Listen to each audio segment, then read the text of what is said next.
वैसे तुम्हें एक बात बताऊं मैं इब्राहिम, अगर तुम्हारा दिमाग खराब नहीं होता तो तुम तब भी पागलों जैसे ही दिखते होगे। हाँ वाकई, तुम करते क्या थे? मेरा मतलब है ऐसे ट्रैवलिंग करने से पहले।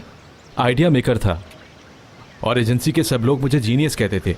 मालूम है, मुझे इंटरनेशनल अवार्ड मिल चुका है। उसके बाद क्या हुआ इब्राहिम?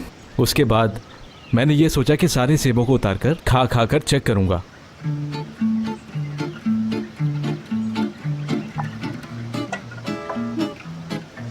हाँ, वैसे तुम्हारी गाड़ी में और क्या क्या चीजें हैं? मुझे तो तुम्हारी गाड़ी में ये बॉक्स और ये कैन्स ही नजर आते हैं। जूस की बोतल के ढक्कन है।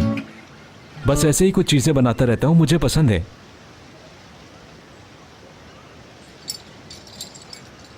वाओ, अरे वाह, ये तो अंदर से बहुत अच्छा है, मगर तुम्हारी गाड़ी को इतना सा...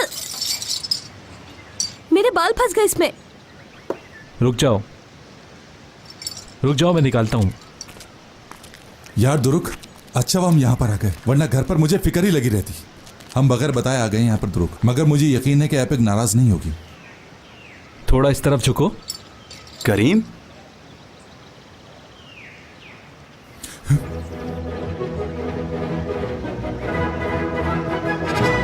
ये क्या हो रहा है? मैं तो लुट गया। Epic, epic!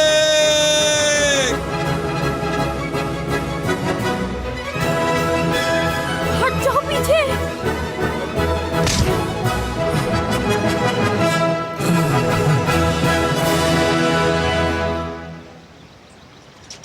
हाय,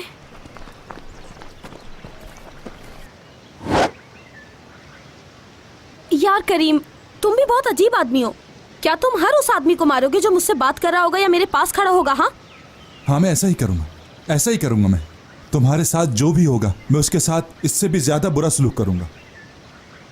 मैंने तो सोचा था मेरी होने वाली बीवी मुझे चाय और कॉफी पिलाएगी। चाय कॉफी दूर की बात, तुम तो मुझे मारती हो। क्योंकि तुम सारी हरकतें जानबूझकर करते हो और तुम्हारी सारी हरकतें ऐसी ही होती हैं कि तुम्हें मारा जाए, समझे करीम प्यारे? एपिक, तुम मेरी जिंदगी हो, याद रखो।